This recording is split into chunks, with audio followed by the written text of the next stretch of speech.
So, hello everyone, here is my little first impressions video, or maybe some reviewish kind video. It's not a real review, just some thoughts I have on the Roland MC101. I was familiar with the MC505. I had it back in the early 2000s and I loved the concept very much. They had great sounds and it was a machine I really loved, so I really felt at home right at once on this device. Overall, I think it's a really awesome concept. I think they picked the best ideas from other great devices, like the 4 tracks from the OP1 or the pad concept from the Electribe.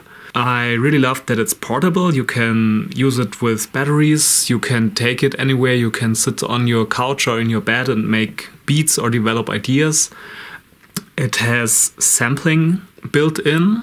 I think the only other device that has it, the only portable device that has it, is the OP1, which is much more expensive. I think it's a great concept overall and you get very much in one box. But there are some things I didn't like so much, others I liked very much. So I want to give you a short overview, and maybe if someone from Roland is watching, you can patch in the one or other tiny idea in a later firmware update. So the first thing I like is the overall idea that it's very much focused on projects and not so much on individual patterns. So you focus much more on creating songs and don't just do the usual 4-bar loop and then you're done and you do the next project and you do the next 4-bar loop but never get to a finished song. I think this is a really different approach here. You work in projects, so you can work on different clips and different variations of your melodies, of your patterns, and you can organize these combinations of clips in scenes so they represent kind of like the different parts of the song, and it's much easier to get into a song structure and not only have your 4-bar loop posted on Instagram and you're finished. Yeah, I think it's a really new and good approach for the Grooveboxes. I haven't seen it anywhere else. Another thing I really like is the very streamlined workflow. So it's basically very easy to understand what each button does and where you find the different functionalities. You don't have anything unnecessary, so they cut out all the functions you don't really need and just focused on what works great in this small device and in this format, but there's nothing unnecessary. On the other hand, if you think they maybe cut out some features, I think you can get around most of these disadvantages and can like find a workaround. For example, it doesn't allow you to save user presets, but you can use this load from project option that lets you load sounds from another project. For example, if I'm on the drum track and I can load not from a preset but from a project, it lets me choose any other project saved on the memory card. And if I have like my preset default drum kit I want to use here, I can just import it from there. And even though there are no user presets, I think that works the same way, and it's really easy to have one file dedicated for your user presets and you load them from there into your projects. Another thing I really like are the multi-purpose pads, though they can function as drum pads. So you can play bass drum snare, but they also can work for melodies. You have highlighted here your piano, and I have to unmute it. But it also lets you change it to scales. Then it works the same way as you're maybe used from the Electribe. You have a bunch of different scales. Probably minor will be the one you use most. And you have these octaves, so you can make the typical octave bass very easy. Another thing I really like about the scales feature is that it's pretty inspiring to have not the usual piano layout you're used to, but you have pretty new scales you wouldn't normally use, and you just play around and find a melody or a bass that you like. The only thing I was a little confused about in the scales mode is edited with holding the shift button and then pressing the parameter. Why is this octave up and down switch a little hidden? You have to hold note and press octave up down, and I would have expected to press shift up and down, but that doesn't work. So that was a little confusing why that is different. So another thing I really like is the clips functionality, that your different parts of the song are stored in clips and not in tracks that all have the same length. And that is the point I want to get to. All those clips can have different length. So you can have like a 1-bar drum loop, but have I don't know, 4-bar bass line. And you don't have to play this drum loop 4 times the same. You can just leave it, this one clip at 1 bar, and layer on top one thing with 4 bars. And it all loops. So, for example, here I have this simple, it's just for demonstration purpose. This is 1-bar drum loop. It's very stupid. So it's just one measure. And on top there is a 2-bar bass line.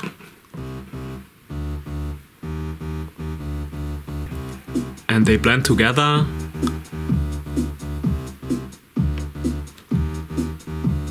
Even if the drum loop is half the length of the bass line.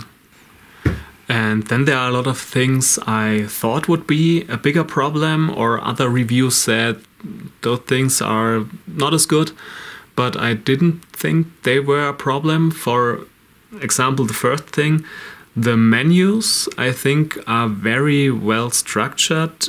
I thought it would be a problem to like scroll endlessly through some menus, but it's basically just you see the parameter you want to edit, hold shift, press it, and you can edit whatever you shift pressed. So there's no endless scrolling, you just press it, it's just one shortcut you have to memorize.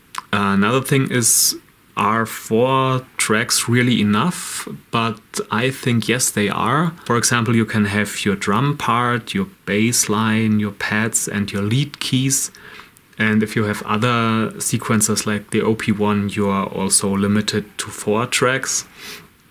And even I compared it with the Korg Electribe, which seemingly has 16 different tracks, but you have to keep in mind that every drum sound is its individual track. So there's 1 track for the bass drum, 1 track for the snare drum, 1 track for the hi-hat, and so on. So you don't really get 16 different tracks. You probably will spend the first 8 on your drum kit. And it's the same here. You can stack them all together into the drum track. If you have audio samples, if you have sound effects, just put them on a drum pad and they are all compressed in one layer, and you still have 3 other layers left for bassline and so on. And another great feature is you can change the sound source from track to clip. So each clip can have a different sound and you can switch up the sounds for the different parts.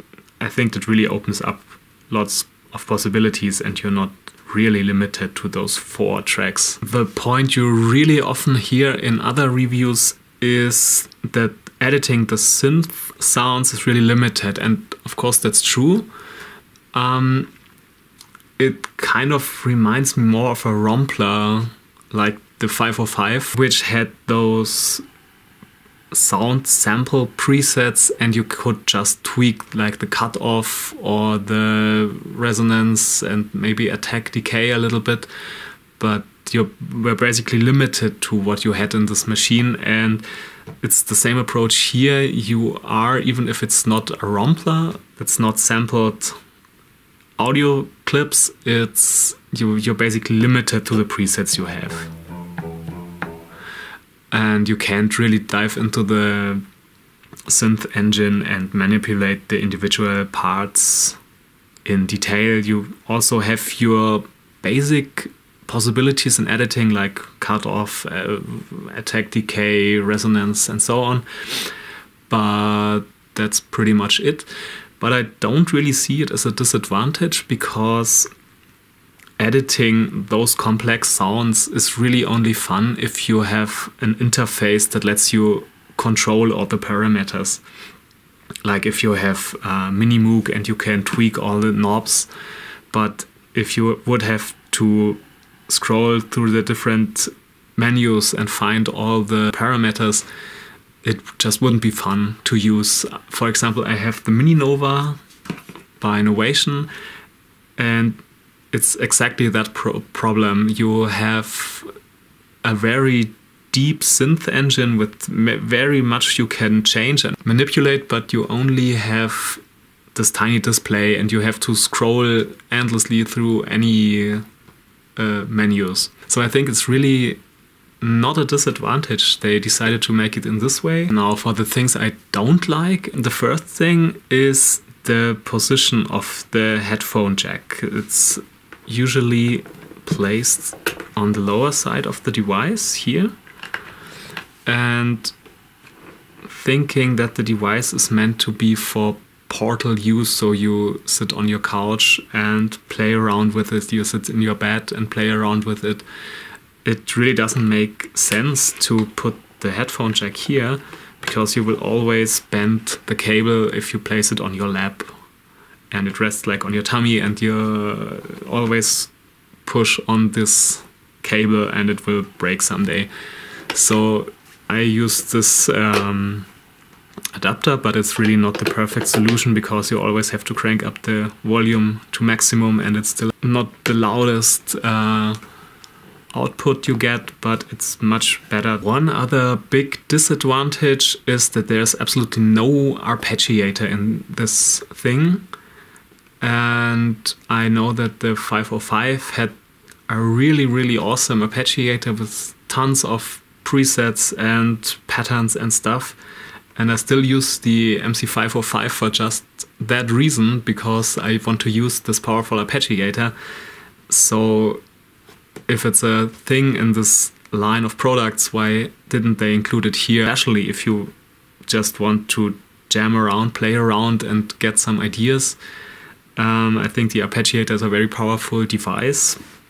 What you can do is you can plug in via MIDI some other device that has an arpeggiator, like the MicroKorg or something, but it defies the purpose of this whole, it's one box and you have everything in it, and you can just sit on your couch and play around with it, because you can't take this whole setup with you if you're jamming around on the couch. And I think the arpeggiator is like a perfect thing for just playing around and getting some ideas out. Then one thing I also don't really like is that the possibilities of editing your samples is very limited. You can basically just load them in, and you can edit volume, the panning, some delay, reverb, the pitch, but actually the pitch, and that's pretty much it. You can tweak on the sample itself. If you use a looper track, you can adjust the start and end point of the loop, and I wish that would have been implemented on this drum samples editing screen as well. So if I would want to start the sample a little sooner or later, maybe the bass drum, maybe it's not cut on the exact position I want to cut it. Now I would have to go back in my DAW and re-edit it, and then re-copy it to the SD card and reapply it to my pattern. But if I would just have to tweak one parameter and adjust the starting point of the sample a little bit, that would basically be perfect. One thing that was criticized a lot was that there is no possibility to slice your samples in this device itself, but I think it's not really a big problem. You can just slice the sample up in your DAW and export them as individual WAV files and put it on your SD card. That's no problem at all, mostly because the process of editing and slicing your samples is a very technical process and not a creative, fun process. So if you do it on your computer or on this thing, it's not really a problem, because if you want to play around, you play around with the sliced, finished samples, and not you don't have fun playing around with, oh, I could like slice it a little sooner or later. That's not the purpose of slicing samples. So I think it's no problem at all to slice your samples in your computer and then just copy it on this machine. Another thing I miss about the sample editing features is you can control if a sample is gonna mute itself when you hit the pad again. So for example, this pad, damn girl. And so I applied all those slices to the same mute group.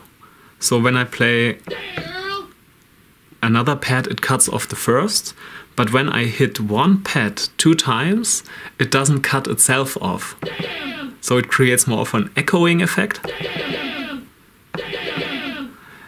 But you can't do this stuttering effect. What you can do, however, is that you place the same sample on 2 different pads and assign them the same mute group. So then it can cut itself off if you alternate between the 2. That's one issue I think could be fixed very easily with one mute yourself on-off switch. Another thing I didn't really like about the MC101 was that when you want to change a parameter that affects the whole track, I didn't find it, at least. There is no way I can edit, for example, the cutoff or the echo send for the whole track. I always have to go and assign one of those control knobs. So for example, if I want to add reverb on the drums, I have to enable reverb on the individual pads, but then also have to send the track as a whole to the reverb effect. And by now I think the only way to do this is to assign one of those controls to the reverb.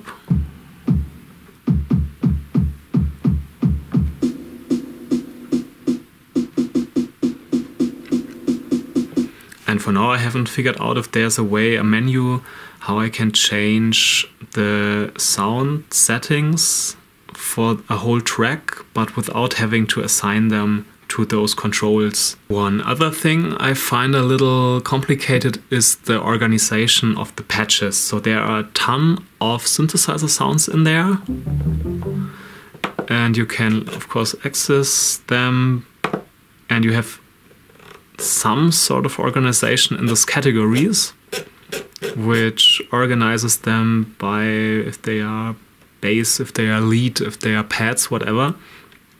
But inside there's still, I don't know, hundreds of sounds you have to browse.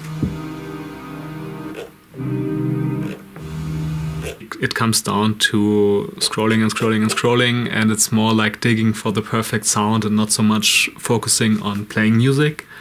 It's more like, okay, I spent half an hour on finding the perfect pad or whatever.